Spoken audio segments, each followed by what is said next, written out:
मिथुन राशि के जो जातक हैं उनके लिए मई का महीना कैसे रहेगा। ग्रहों का जो स्थिति है वह इस प्रकार से है और यह कार्यक्रम जो है वह चंद्र राशि यानी कि जन्म राशि पर आधारित है। ग्रह गोचर के अनुसार से जो मिथुन राशि के जातक हैं उनके लिए द्वितीय भाव में मंगल हैं, चतुर्थ भाव में केतु हैं, दशम भाव में शनि हैं, शुक्र बुध और राहु हैं, एकादश भाव में सूर्य हैं और द्वादश भाव में गुरु हैं। यह ग्रहों का स्थिति है। अब यह अपने स्थिति के अनुसार से क्या फल देने में सक्षम होते हैं जो मिथुन राशि के जातक हैं। सबसे पहले स्वास्थ्य की चर्चा कर लें।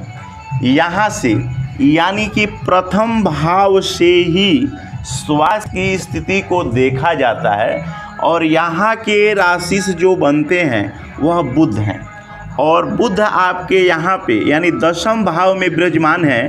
मीन राशि के होकर के बैठे हैं। मीन राशि के बुध जो होते हैं वह नीच के होते हैं। नीच के होकर के यहाँ बैठे हैं। यहाँ पे शनि शुक्र बुध और राहु भी विराजमान हैं। तो नीच के होने के कारण थोड़ा सा आप स्किन से संबंधित आपको प्रॉब्लम हो सकता है। चूँकि नीच के हैं और यहाँ पे राहु शनि बुध भी विराजमान हैं तो कोई विशेष इशू स्वास्थ्य को लेकर के आपको नहीं होगा, लेकिन स्किन से संबंधित आपको प्रॉब्लम ये दे सकते हैं। ग्रह गोचर के अनुसार से मिथुन राशि के जो जातक हैं मई महीना को लेकर। इसके बाद यहाँ से यानी कि पंचम भाव से विद्या की स्थिति को देखा जाता है। यहाँ के राशि से आपके जो बनते हैं वह शुक्र हैं और शुक्र मीन राशि के यानी ऊंच के होकर के यहाँ पे विराजमान हैं। सूर्य जो हैं ऊंच के हैं, एकादश भाव में हैं, अपने घर को देख रहे हैं। तो शिक्षा से संबंधित आपके जो भी प्रश्न बन रहे हैं वो बहुत ही अच्छे हैं। 15 मई को गुरु यहाँ आ जाएंगे और गुरु का जो है वह दृष्टि यानी पंचम दृष्टि आपके विद्या क्षेत्र पर पड़े। यानी विद्या से संबंधित आपके जितने भी प्रश्न बन रहे हैं, एडमिशन को लेकर के हो, फॉर्म फिलअप को लेकर के हो, रिजल्ट को लेकर के हो, यानी जितने भी प्रश्न आपके बन रहे हैं बहुत ही अच्छा जो है ग्रह गोचर के अनुसार से स्थिति आपका इस मई के महीना में होने जा रहा है। इसके साथ साथ यहाँ से प्रेम संबंध की स्थिति को भी देखा जाता है। तो लग्नेश आपके जो बनते हैं वो बुध हैं और पंचमेश यानी यहाँ के जो आपके लॉर्ड बनते हैं वह शुक्र हैं। बुध और शुक्र जो है दोनों एक साथ में हैं। यानी प्रेम संबंध का स्थिति यदि देखा जाए तो इस महीना में बहुत ही सुंदर है। जो मिथुन राशि के जातक हैं उनके लिए दोनों एक साथ में हैं और कैरियर स्थान पर हैं, यहाँ पे केंद्र में बैठे हुए हैं। तो प्रेम संबंध का जो स्थिति है ग्रह गोचर के अनुसार से जिन लोगों का बात नहीं हो रहा था बात भी होना शुरू हो जाएगा। थोड़ा सा यहाँ पे राहु है जो हम आपको बहुत पहले ही बता रहे हैं। राहु यहाँ पे हैं। राहु का भी राशि परिवर्तन 18 मई को हो जाएगा। यह 18 मई तक थोड़ा सा आपको ध्यान देना है। छोटी छोटी बातों को लेकर के आपस में बात न बिगड़ जाए, इस पर थोड़ा सा ध्यान देना है। राहु चूँकि ऐसे करते हैं, राहु का राशि परिवर्तन हो जाएगा उसके बाद से प्रेम संबंध को लेकर के कोई विशेष इशू होने वाला नहीं है। इसके बाद से यहाँ से यानी सप्तम भाव से लाइफ पार्टनर की स्थिति को देखा जाता है, जीवन साथी का स्थिति को देखा जाता है और यहाँ के जो राशि आपके बन रहे हैं वह गुरु हैं और गुरु आपके द्वादश भाव में हैं। कई बार आपको हम बताते हैं षष्ठम अष्टम और द्वादश भाव अच्छा नहीं होता है। तो आप अपने लाइफ पार्टनर को स्वास्थ्य को लेकर के आप परेशान रह सकते हैं। यह स्थिति आपके साथ होगा, लेकिन 15 मई को जब इनका राशि परिवर्तन हो जाएगा और यहाँ आ जाएंगे और इनका दृष्टि यहाँ होगा, यानी 15 मई तक आप अपने लाइफ पार्टनर को लेकर के बहुत दिनों से जो आप परेशान हैं, अस्पताल का चक्कर काट रहे हैं, उनके चलते आपके नाजायज़ पैसे जो खर्च हो रहे हैं, यह व्यवस्था जो है आपका बढ़िया होने जा रहा है जब गुरु यहाँ आ जाएंगे तब।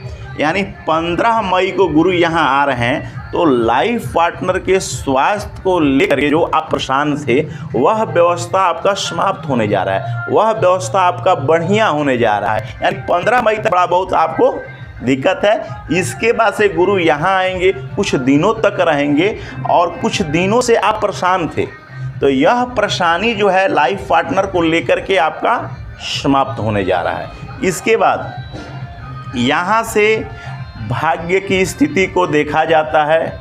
आपके भाग्येश यहाँ के शनि बनते हैं। शनि राहु के साथ में यहाँ विराजमान है और राहु का राशि परिवर्तन होगा, यानी 18 मई को राहु यहाँ आ जाएंगे। तो एक बात आपको हम बता दें, यदि कोई विशेष आवश्यकता न हो तो कोई भी डिसीजन आप तुरंत न लें। किसी भी कार्य को यदि आपको शुभारंभ करना है तो उसमें आप बार बार सोचें, क्योंकि राहु यहाँ आ रहे हैं। यदि आपके जन्म कुंडली में राहु भाग्य स्थान पर यदि विराजमान है तो पितृदोष भी बनाते हैं। तो यहाँ आ रहे हैं, यहाँ आएंगे तो आप पैसा निवेश करना है तो सोच समझ करके निवेश करें। किसी को पैसा देना है तो सोच समझ करके दें, उस पर बार बार विचार करें। नया कार्य कोई भी यदि आप शुभारंभ करने जा रहे हैं तो उस पर आप बार बार सोचें। 18 मई से राहु आपके यहाँ आएंगे और 1.5 साल तक यहीं रहेंगे। तो यह व्यवस्था जो है आपको हम पहले सचेत करते हैं। ऐसा नहीं कि कोई भी डिसीजन आप तुरंत ले लें।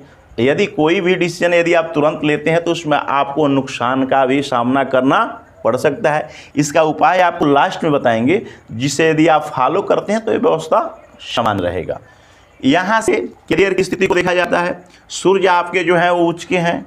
जिन लोगों का जब नहीं था उन लोगों का जब लगने का भी चांस है इस महीना में। शनि के साथ में राहु विराजमान है, यहाँ पे आपका कार्य का जो है वो लोड बढ़ सकता है। 18 मई के बाद 15 मई के बाद गुरु जो हैं यहाँ चले जाएंगे। उसके बाद से थोड़ा सा आपका लोड कम हो सकता है, कार्य क्षेत्र में आपको थोड़ा सा राहत मिल सकता है। लेकिन 15 मई तक आपको थोड़ा सा कार्य को लेकर के आप परेशान हो सकते हैं, या थोड़ा सा वहाँ पे टेंशन हो सकता है, या किसी बात को लेकर के थोड़ा सा आपस में झगड़ा भी हो सकता है। ऐसा स्थिति ग्रह गोचर के अनुसार से बन रहा है। यानी 15 मई के बाद यदि व्यवस्था देखा जाए तो यह व्यवस्था आपका ठीक होने वाला है। इसके बाद यहाँ से जो है बिजनेस की स्थिति को देखा जाता है। यहाँ की आपके राशि से द्वादश भाव में बैठे हैं, शुक्र बुध एक साथ में है, तो इस महीने में थोड़ा सा बिजनेस को लेकर के आपको ध्यान देना है।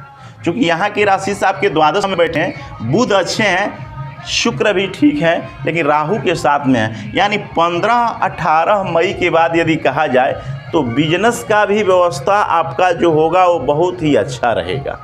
क्या उपाय आपको फॉलो करना चाहिए जो समय आपके पक्ष में हो? सबसे पहले आप राहु के लिए जो है वह मछलियों को दाना खिलाएं। इसके बाद मंगल भी आपके नीच के होकर के बैठे हुए हैं, इनका भी दृष्टि जो है आपके भाग्य स्थान पर पड़ेगा।